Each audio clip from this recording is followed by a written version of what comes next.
Yeah. Do you expect there to be calls from within the Trump campaign to do that?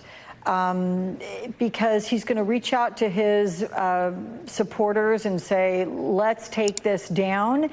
We do not know, again, the source of any gunshot or gunshots. We don't know who's responsible for this. The whole thing has yet to be 100% confirmed from start to finish how this all played out. But do you expect to hear anything from the Trump campaign about toning down the rhetoric, toning down the violence, or would that be atypical of the former president?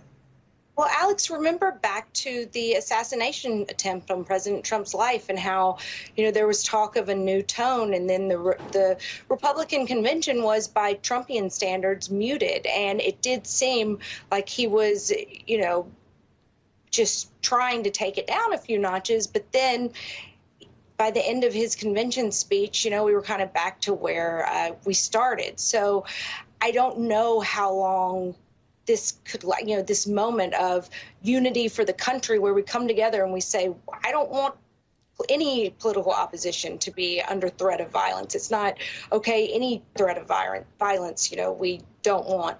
I would love for us to have a unity type moment, but I think it's probably going to be pretty fleeting, as we've seen in the past. Hey folks, Dale Jackson here for Yellowhammer Now. It is time to talk about the second assassination attempt on former President Donald Trump. Alabama lawmakers, of course, have reacted by suggesting that we all need to pray for the president and our country. And many are calling for investigations into why Donald Trump does not have the protection that he needs right now. Now, luckily, nothing happened here, and Donald Trump was not shot this time. But this is the second time that this has happened, and it surely will not be the last time it happens. Democrats in the media have for years talked about how Donald Trump is an existential threat to this country and that saying that he must be stopped. In fact, Hakeem Jeffries, the leading Democrat in the House, made it clear today after the shooting that Donald Trump still needed to be stopped. And it's that kind of language and rhetoric that is leading to lunatics like this guy to do it over Ukraine and other things like that. That's what happened here. It's the rhetoric of others. And it's not just what happened today. We've got years of this, as I said, where not only was political violence accepted, it was kind of laughed at. Look at Kamala Harris and all these other lunatics talking about political violence as if it's a good thing, and now they're surprised it's happening. No, they're not surprised it's happening. This is part of what they've wanted all along. They just don't want to be blamed for it. If you had to be stuck in an elevator with either President Trump, Mike Pence, or Jeff Sessions, who would it be? Does one of us have to come out alive?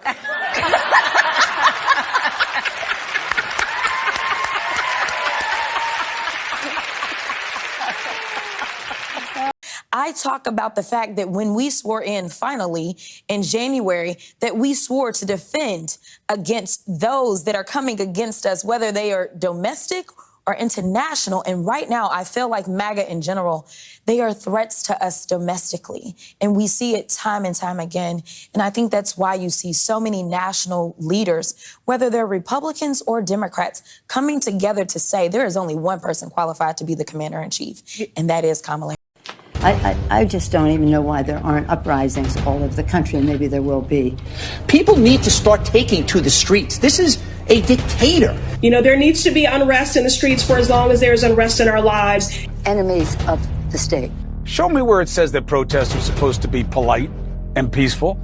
Do something about your dad's immigration practices, you feckless. When they go low, we kick them. How do you resist the temptation to run up and wring her neck? The biggest terror threat in this country is white men, most of them radicalized right up to the right. I thought he should have punched him in the face. I said, even if you lost, he insulted your wife. Yes. He came down the escalator and called Mexicans rapists and murderers. He said, well, what do you think I should have done? I said, I think you should have punched him in the face and then gotten out of the race. You would have been a hero. I'd like to punch him in the face. I said if we were in high school, I'd take him behind the gym and beat the hell out of him. Punch some people in the face! When was the last time an actor assassinated a president? They're still going to have to go out and put a bullet in Donald Trump, and that's a fact. Look as his character is stabbed to death. Where is John Wilkes Booth when you need him? I have thought an awful lot about blowing up the White House.